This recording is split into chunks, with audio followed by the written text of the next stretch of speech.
Existe um mito popular, ou seja, uma lenda urbana, de que lá no Vaticano existe uma Bíblia original. E esta suposta Bíblia original contém algumas verdades que a cúpula católica quer continuar escondendo do grande público. Por conta disso, muitos questionam a veracidade da Bíblia, porque essa lenda urbana, que é muito disseminada pelo grande público, faz criar, claro, várias vertentes de teorias da conspiração.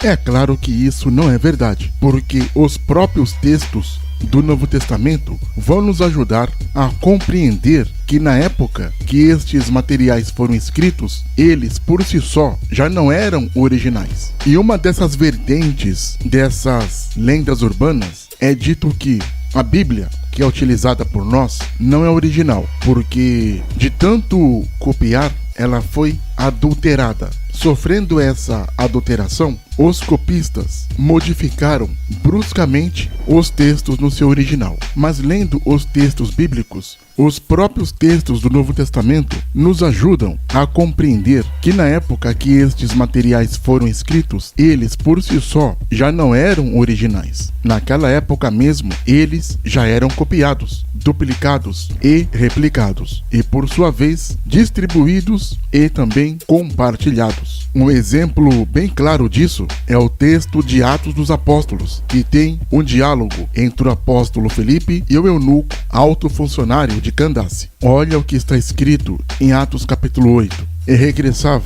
assentado no seu carro, Elia o profeta Isaías. E disse o Espírito a Filipe: chega-te e ajunta-te a esse carro. E correndo Filipe, ouviu que lia o profeta Isaías, e disse: entendes tu o que lês? Perguntou Filipe. E o eunuco respondeu: como poderei entender se alguém não me ensinar? E rogou a Filipe que subisse com ele e se assentasse. Atos 8, dos versículos 28 a 31. Estamos vendo aqui uma cópia do livro de Isaías estando nas mãos de um estrangeiro. Isso quer dizer que ele, obviamente, não estava lendo o livro original do profeta Isaías, e sim uma cópia. E tem mais casos no livro de Atos, como por exemplo, em Atos 15, quando os apóstolos escrevem uma carta redigida pelos líderes da igreja, quando teve o concílio de Jerusalém, Paulo e Barnabé vão entregar esta carta para os irmãos. E onde eles iam passando, eles entregavam esta carta redigida pela liderança em Atos 15 nas mãos dos irmãos que estavam nessas cidades. Eles estavam indo lá para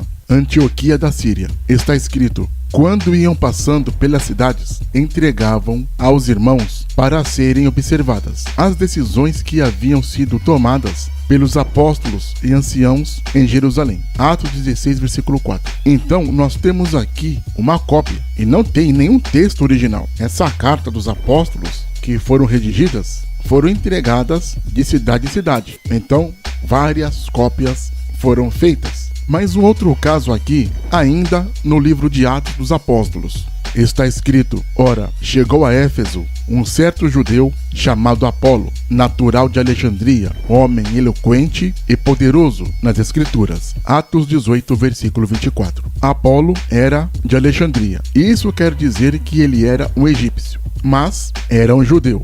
Isso vai nos querer dizer que em algum momento e de alguma forma ele teve acesso às escrituras lá no Egito, em Alexandria. Estamos vendo aqui, mais uma vez, um outro caso de cópia das escrituras, e no caso, em outro país. Vamos ver agora uma curiosidade no livro de Lucas. Está escrito: e foi-lhe dado o livro do profeta Isaías, e quando abriu o livro, achou o lugar em que estava escrito: o Espírito do Senhor é sobre mim, pois me ungiu para evangelizar os pobres e enviou-me a curar os quebrantados de coração. Lucas capítulo 4, versículos 17 e 18. Olha que interessante. Jesus estava dentro de uma sinagoga na cidade de Nazaré. Obviamente que este livro que ele leu de Isaías é uma cópia, porque o original, se é que existe um original, talvez exista, estava na sede central, que ficava, obviamente, lá no Templo de Jerusalém.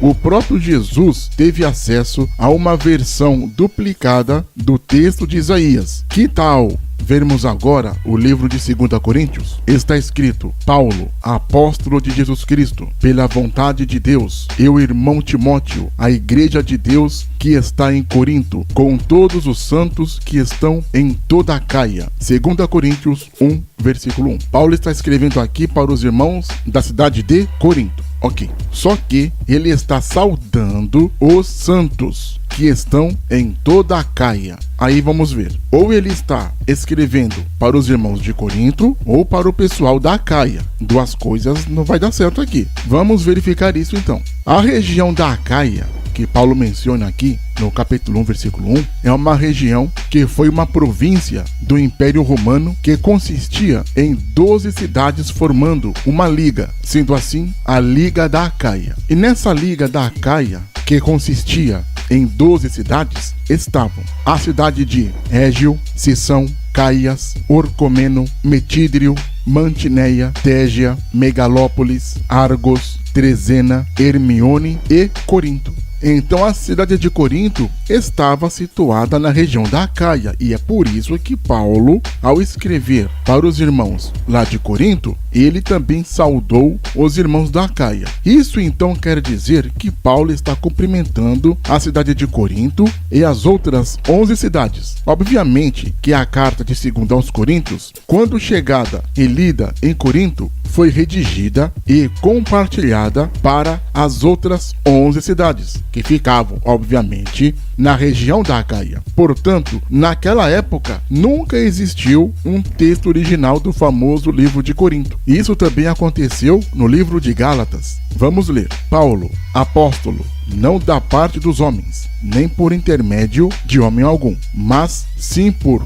Cristo Jesus e por Deus Pai, que o ressuscitou dentre os mortos, e todos os irmãos que estão comigo, as igrejas da Galácia. Gálatas, capítulo 1, versículos 1 e 2. Novamente aqui temos uma região, que é a região da Galácia. A região da Galácia é uma região grande, que fica próxima ao Mar Negro, lá no norte da Turquia. Fica perto de Bitínia, Ponto e Capadócia. Se Paulo está cumprimentando os irmãos que estão na região da Galácia, quero dizer que ele está saudando a todos que moram próximo a esta região. E se essa carta de Gálatas foi dirigida aos moradores desta cidade, automaticamente esta carta foi redigida, ou seja, copiada para as localidades dessa região. O caso da cidade de Colossos é muito cristalino. Aqui não tem como não entender. Está escrito: depois que for lida esta carta entre vós, fazei o que seja também na igreja dos Laodicenses, e a de Laodiceia lede a vós também. Colossenses capítulo 4, versículo 16. Aqui, a cidade de Colossos fica somente a 15 quilômetros de distância de Laodiceia. Entendemos, portanto, que Paulo quer que esta carta seja lida também na cidade de Laodiceia. Uma vez lida em Colossos, a carta seria copiada para os irmãos que moravam em Laodiceia. Mateus relata que um grupo de estrangeiros, tendo o conhecimento das escrituras do povo de Israel, foi a Belém de Judá no tempo do rei Herodes, porque eles tinham conhecimento sobre o nascimento de um Messias. Está escrito: tendo, pois, nascido Jesus em Belém da Judéia, no tempo do rei Herodes, eis que vieram do Oriente a Jerusalém uns magos que perguntavam: onde está aquele que é nascido rei dos judeus? Pois do Oriente vimos sua estrela e viemos adorá-lo. O rei Herodes, ouvindo isso, perturbou-se, e com ele toda Jerusalém. E reunindo todos os principais sacerdotes e os escribas do povo, perguntavam-lhes onde havia de nascer o Cristo. Responderam-lhes: em Belém da Judéia, pois assim está escrito pelo profeta: e tu, Belém, terra de Judá, de modo és a menor entre as principais cidades de Judá, porque de ti sairá o guia que há de apacentar meu povo em Israel. Mateus capítulo 2, dos versículos 1 a 6. Estes magos, que eram persas, ou seja, eles eram do Império Parta, este império também é conhecido pelo nome de Império Arsácida. Eles eram magos. Devemos entender que a palavra mago em persa quer dizer sábio. É o equivalente a filósofo na Grécia Antiga. Estes homens, que claramente não eram somente 3, eram homens eruditos, homens cultos, homens que entendiam de filosofia, eram homens letrados, homens doutos. Agora, reparem que estes sábios, estes homens literatos, tiveram acesso ao livro de Miqueias lá na Pérsia. Isso quer dizer que os textos estavam espalhados no mundo antigo, o que era comum. Então, da Pérsia, eles leram o livro de Miqueias também. E quem garante que eles não leram Isaías, Jeremias ou algum outro profeta? Isso quer dizer que na Pérsia, no mínimo, havia uma biblioteca. Portanto, eles automaticamente teriam cópias dos livros do Antigo Testamento. Um outro caso que temos aqui é do livro de Apocalipse. Está escrito: João, às 7 igrejas que estão na Ásia. Graça e paz seja convosco da parte daquele que é, que era e que há de vir, e da dos 7 espíritos que estão diante do seu trono. Apocalipse 1, versículo 4. João aqui está cumprimentando as 7 cidades que estão espalhadas pela Turquia, que naquela época era chamado de Ásia. Então, são 7 lugares que seriam redigidos esta carta que João está escrevendo aos irmãos das 7 cidades, ou seja, 7 lugares. Para reforçar o que eu estou dizendo, no versículo 11, ainda em Apocalipse 1, está escrito: Eu sou o Alfa e o Ômega, o princípio e o fim, e o que vês, escreve-o no livro. Naquela época era rolo, não era livro.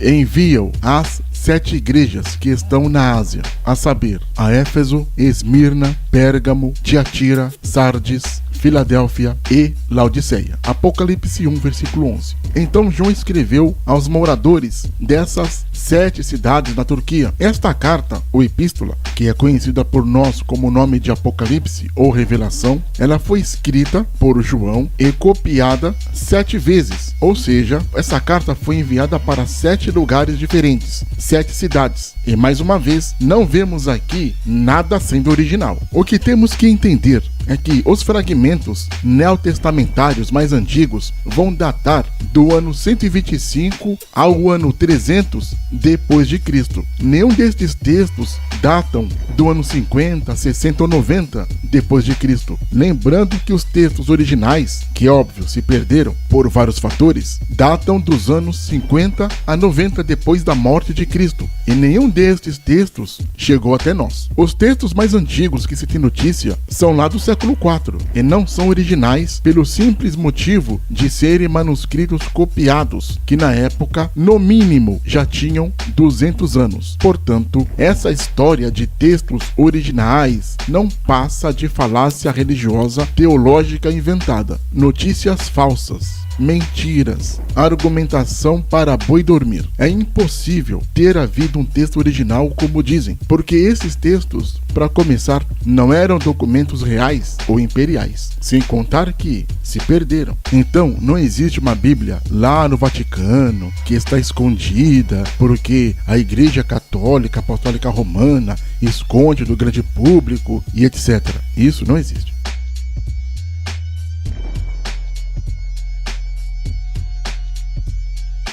Não se esqueça de se inscrever no canal, clique no sininho para receber as notificações, compartilhe o canal, dê o seu like, deixe também seu comentário.